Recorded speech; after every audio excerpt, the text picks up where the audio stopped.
Hey everyone, I am Harps here from Harper and Cooper Opticians. Not really in the practice. Obviously, I'm in our spare bedroom. I'm here today talking with Lisa Wadeson. She is a counsellor and psychotherapist. She is talking with us today about self-care. What does that really mean? Self-esteem, self-talk, and things that we can actually do to look after ourselves in a bit of a better way. Lisa has a lot of experience with clients who are coming to her asking for advice and needing a bit more support. And actually, it's okay to ask for support and advice. That's not a bad thing to do at all.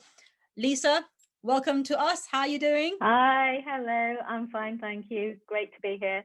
Thank you for joining us today. We really appreciate Okay. it. You're really busy, so this is mucho appreciato.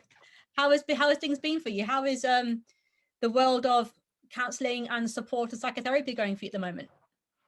Yeah, I mean, I'm fairly busy at work. A lot of people are finding lockdown quite difficult, sort of the initial sort of almost novelty back in, I don't know, March, April has sort of worn off, and people are finding it really difficult. What I'm finding a lot of is people who are office workers who don't now go to the office are struggling with almost the monotony of, being at home.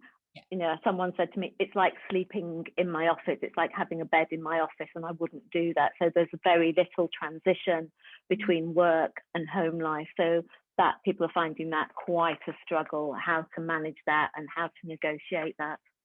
That sounds pretty logical, actually. I'm hearing a lot of people saying the same thing, where they miss having, for example, office banter, a chat around the hypothetical water cooler, for example, as Yeah, well. exactly. Having a break from your screen. We're seeing a lot of people in our practice who are talking about difficulty with dry eyes and screen fatigue, for example, because they're on the screen so much. Because when you're in an office environment, you're talking to your colleagues, you're going to go see someone in the kitchen, having a quick catch up, you might go to the loo and then meet somebody on the way there. That's all broken Exactly. up, and it's just you and your screen, and there's nothing else. And that's really hard for people to manage, because we're social creatures, right? People like to be around other people. Exactly.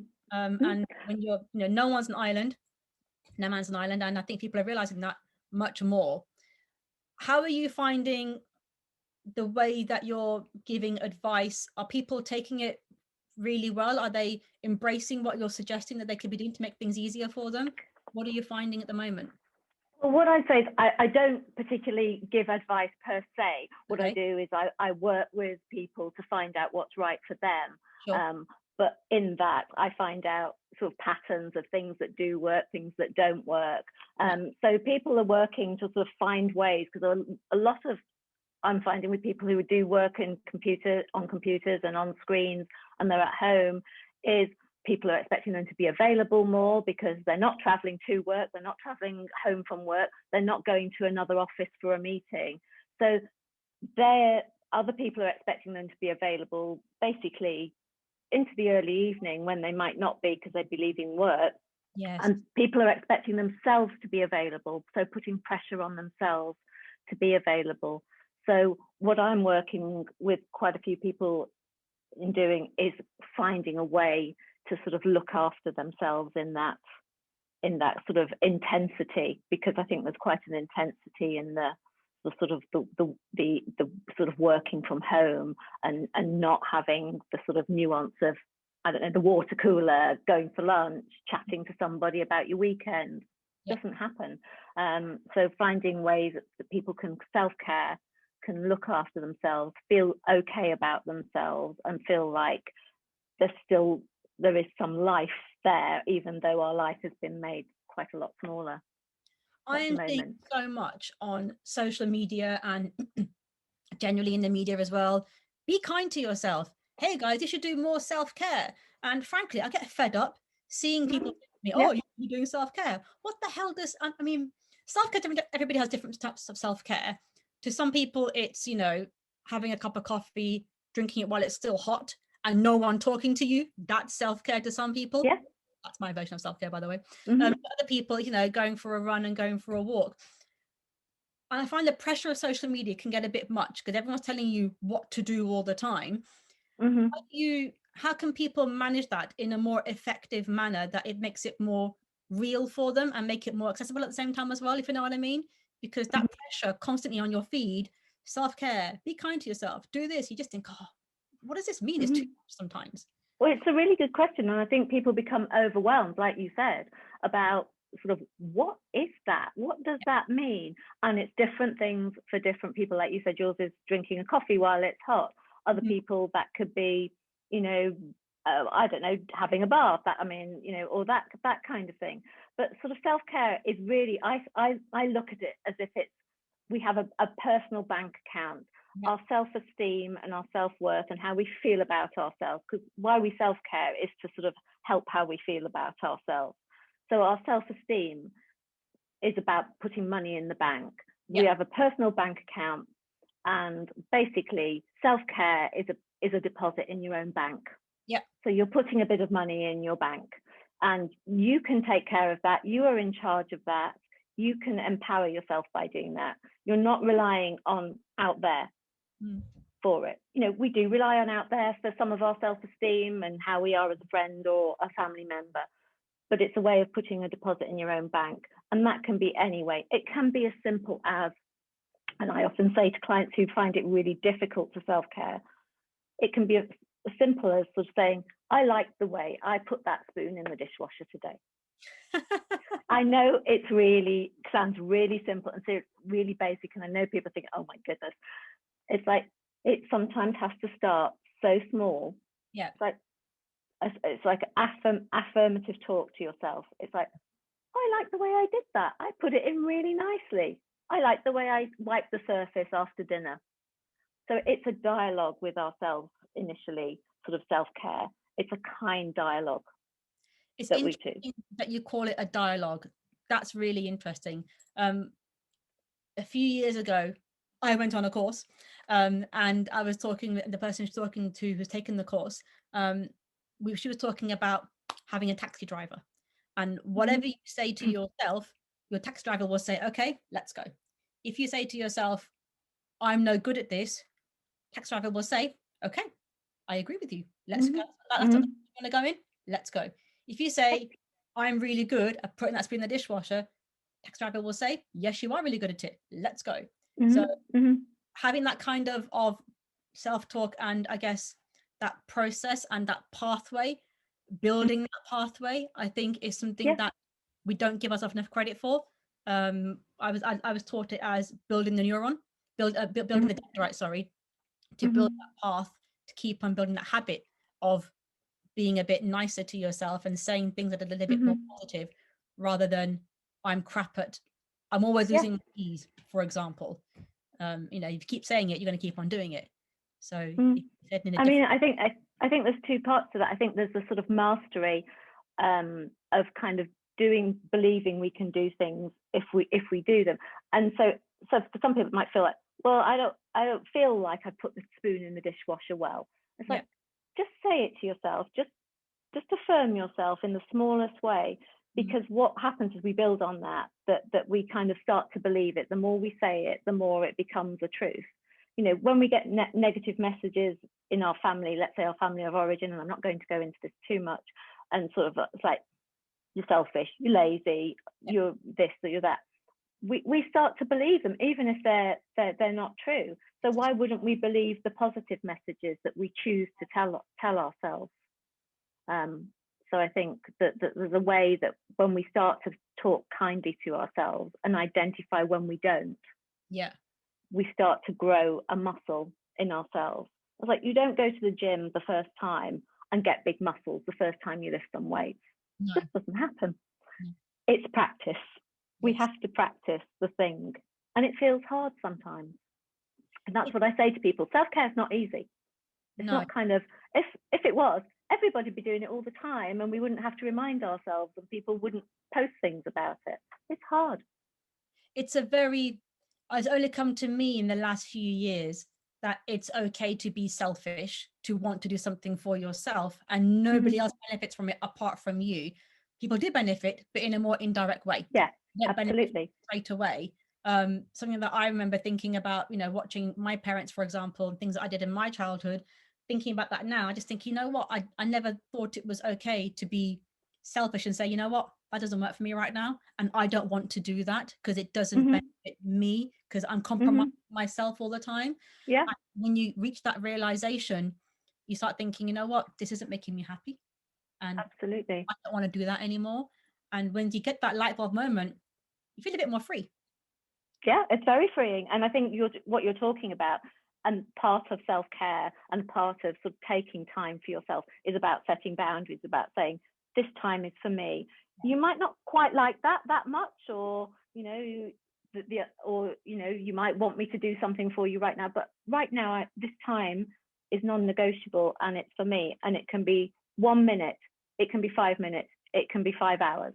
So it can be sort of different. It doesn't have to be always the same amount of time. Sometimes we can nourish ourselves and kind of support ourselves, even with the smallest amount of time.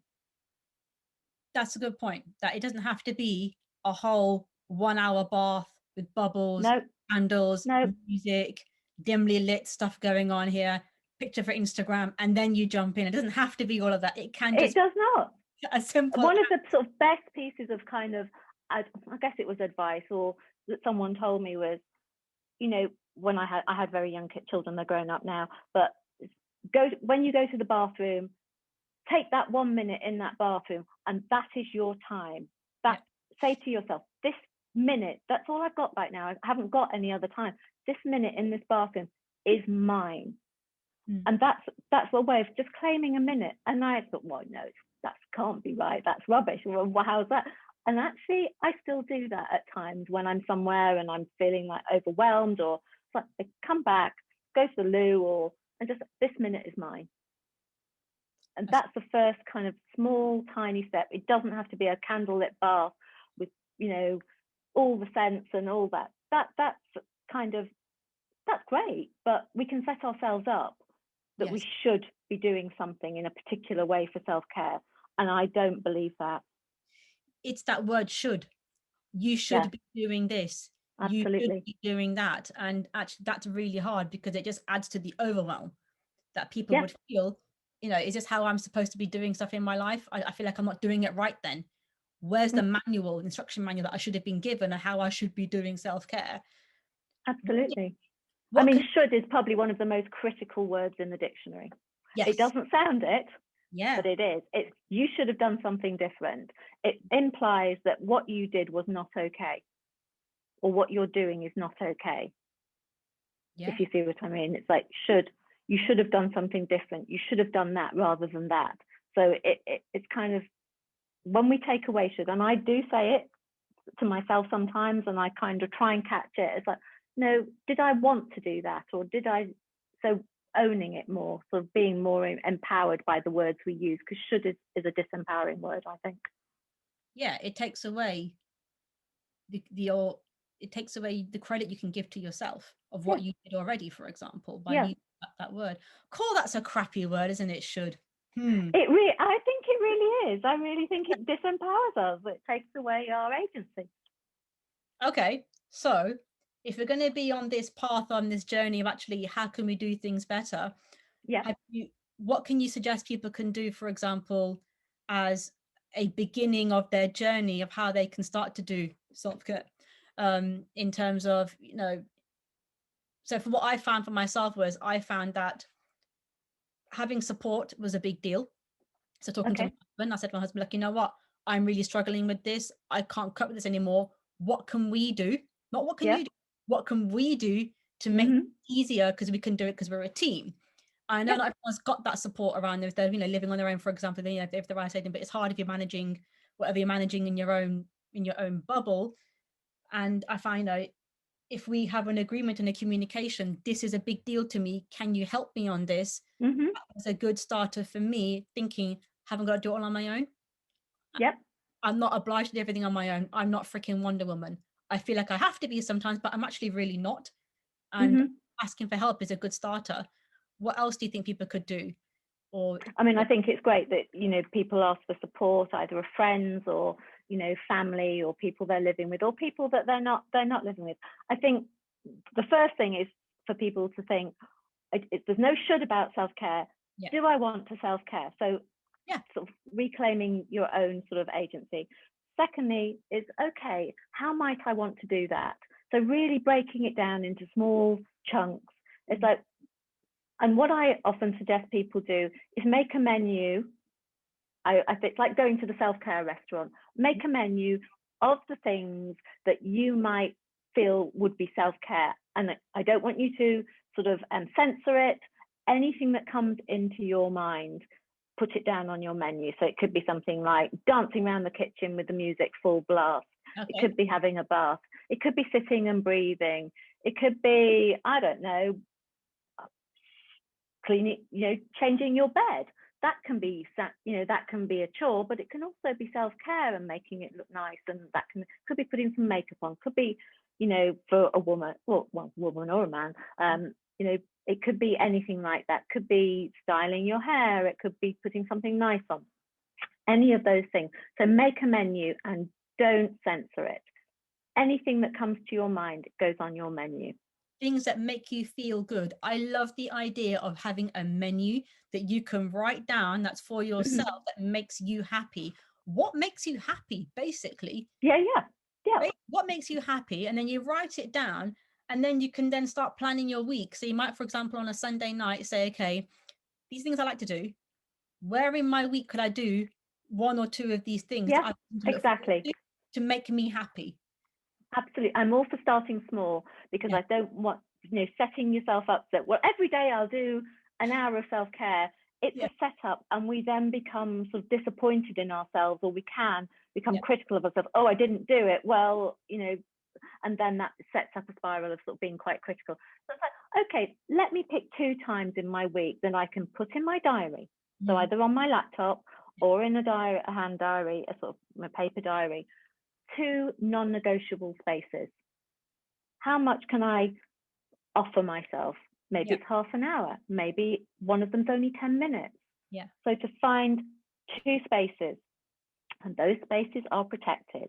So therefore, that is an appointment with yourself. Yes. That's not an appointment that you're not going to go to, or you're going to let work impinge on, or family. Those spaces are set out. And what you might need to do is a little bit like you were saying, is, say to, if you're living with people, I'm not going to be available, give some notice, I'm not going to be available from this time to this time. Yeah. Ring fencing that time. Yeah.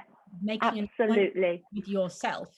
Yeah. You would not let down your business partner. You would not let down your mom or somebody like that. Why are you letting yourself down? That's not acceptable either. No, it's not. To let somebody else down than to let yourself down. Absolutely. So making that appointment with yourself, and work doesn't eat into it. It's not a piece of time where you're going to use it for work if you need to. No. Because that's what people do. That is the tendency, because people don't put themselves first when they need to, or carve out that time, because it's like, well, I don't matter quite as much as the emails that have come in, or you do matter. You matter more than that. Yeah. Because if you're not self-caring, you won't be in a position over a period of time to perform at your best. You'll run on empty. That's very true. I found that a couple of years ago when I found that I was done. I'm done. And it was very difficult to bring myself back up again, because I was running for everybody else and doing things around it to keep other people happy. I wasn't making myself happy. And it took a big realization, without sharing massively on that, but a big realization and a big emotional time to think, you know what, this isn't working for me anymore, and I can't do this anymore. And you have to, people say you have to hit rock bottom to work out, you know what, I can't go anymore like this. What can I do differently to that? And that's what it took for me to think, it's too much now. So that's really interesting that you can put it like that. What else can people do about self-care? So we've got writing a menu. I love the idea of writing a menu. Planning some time in your week. Small steps, I think, are a good thing as well. You haven't got to do 10 things in a week, just to do 1 or 2. And then looking forward to it. To think to yourself every day, I'm looking forward to Thursday night having a chat with my mate from 6 till 6:30. I'm really looking forward to this chat. That's my time. And thinking about how it's going to make you feel during it and afterwards as well. I think that really helps a lot as well in terms of that connectivity and what you get from that self-care. I think that's a really big thing. I think that's true. And I think it's also, you might find that you're not looking forward to it. So sort of noticing that I don't want to do that. I don't want to go, and I'm going to use the example of a bath again. I don't want to go and have a bath. It's like, okay, that's fine. You can acknowledge your own feelings, but it's like, I'm going to go and do it. I'm going to fake it till I make it. Okay. Almost the sense of kind of, if sort of practicing, like we were saying a little bit earlier, practicing doing it. So it's kind of, I don't want to, but I've made an appointment to do that, and I am going to do it. Let's see how I feel afterwards. I mean, that's what I was doing when I sort of started doing more self-care, and sometimes I did not want to go and do the thing that I kind of planned to do. I really didn't. I'd rather gouge my eyes out. Is that because you didn't deserve it? I think it's because I just couldn't connect properly with sort of my own needs. Okay. And taking time. It's like, well, the children need this or that, and I could always find something else to distract me. Yeah. But actually what I held on to was, well, let's see how you feel afterwards. Okay. So I didn't tell myself I would feel better. I said, okay, well, we're going to do it anyway because you've planned it. Let's see how you feel afterwards.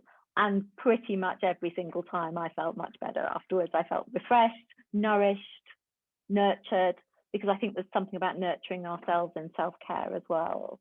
That we're kind to ourselves in that. And we sort of, something like putting body lotion on, that's quite nurturing and quite caring. It sounds like it's a very similar thing to when you have to do a really difficult task or have a really hard conversation with somebody that you're dreading to do because you're worried about what it's going to throw up or what's going to happen after you've had it done. And when you have it, you feel really empowered and you think, you know what? I smashed that. That was really good. Absolutely. I pushed out of my comfort zone, and actually I feel much better for it as a consequence. It's a similar kind of a path.